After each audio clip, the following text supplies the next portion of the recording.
Ladies and gentlemen, welcome back to another exciting journey into the past.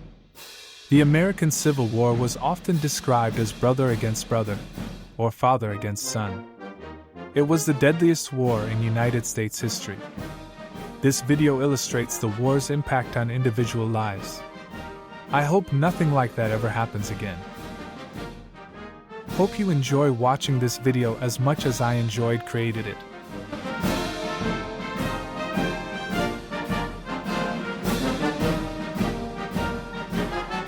I am fighting for my country. I can hardly think of anything else. North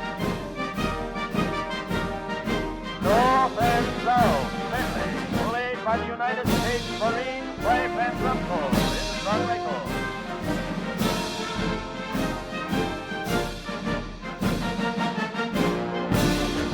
I have now spent a whole year with my comrades in battle, and I must say that every one of them is as a brother to me. Born in chains, raised in a field, this is the life of a slave. Forced to labor, then to yield, this is the life of a slave. Made to be laughing stock, this is the life of a slave. Stripped to the bone on an auction block, this is the life of a slave. Taken by a master's whim, this is the life of a slave. Destined to bear a child to him, this is the life of a slave. Stripped of all human dignity, this is the life of a slave. Wonder what it's like to be free, this is the life of a slave. Come on, it's the 19th century. How far back does this go?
Thank you for watching, everyone. I hope you had incredibly great journey. I would glad to receive your opinions and comments. Thank you for taking time to provide your feedback. I wish you a wonderful day, sending you peace and love.